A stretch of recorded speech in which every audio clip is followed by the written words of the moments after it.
The 2013 MacBook Pro is in its 10th year now, and I think it's lasted pretty well. I've got a base model here with 4GB of RAM, 128GB of flash storage, and a 2.4 GHz i5. These were pretty customizable at the time of purchase actually. You could get up to a terabyte of flash storage, 16 gigs of RAM, and a 2.8 GHz, albeit dual-core, Intel i7. Graphics might be where this thing shows its age more though, as they only sold with integrated Intel Iris, as opposed to any dedicated GPUs. So how does it perform in 2023 though? Well, first let's have a look at battery life, since this thing is getting on a bit. When new, Apple suggested these would last 9 hours with wireless web browsing. The original battery on this was getting 3 to 4 hours, and that was in 2021 when this thing was bought. Fast forward to this year and I just replaced the battery.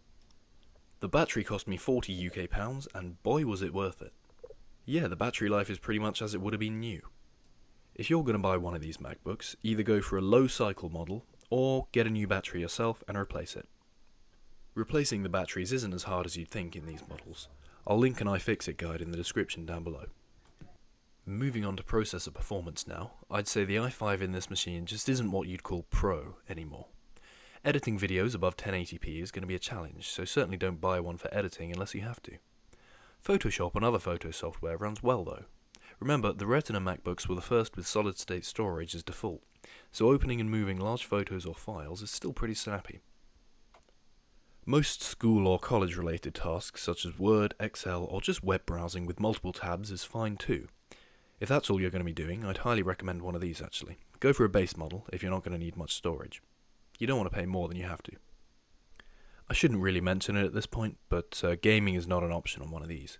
The graphics just aren't capable enough. If you're going to try, I'd suggest getting an external GPU, which you can run through Thunderbolt. In terms of benchmarks, the CPU is about where you'd expect it to be. It scored 784 in the single-core Geekbench 6 benchmark. The multi-core benchmark is among the worst of the Intel Macs, unfortunately, with a score of 1,555. Just a small thing that I'd like to note as well, this computer doesn't run very hot, which is quite nice. I don't know if that's because the cooling's very good or just because it's not very powerful. Either way, the fact that it's pretty cool and pretty quiet makes it nice to take out or use on your lap if you have to. So what are some things to look out for if you're looking to buy one? Firstly, I wouldn't pay anything more than $250, that's 200 UK pounds, if you're buying used. I'll be putting together a video guide on where to buy the best used Macs, but places like Facebook Marketplace, eBay, Gumtree, or Craigslist in your local area are probably the best places to start. Just make sure it comes with a charger, because they can cost at least $20 to replace. So yeah, a couple of other good things about this Mac. The screen is brilliant. It's a 2560 by 1600 Retina display. 13 inches isn't the biggest for a laptop, but it's great if you want to pack it in a bag or, move it around a lot.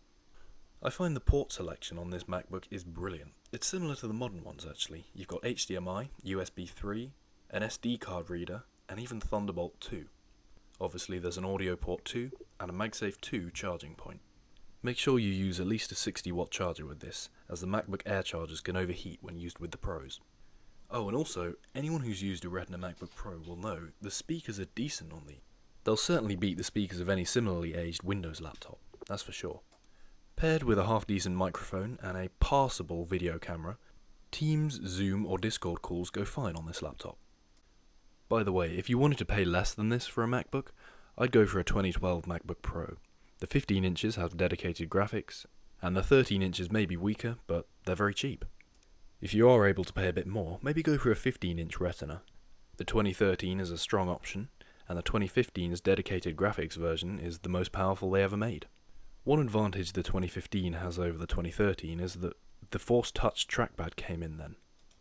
This and all the other Retina MacBook Pros until the 2015 had click trackpads, which to be honest aren't much worse, but the experience of the Force Touch one that doesn't move is pretty nice.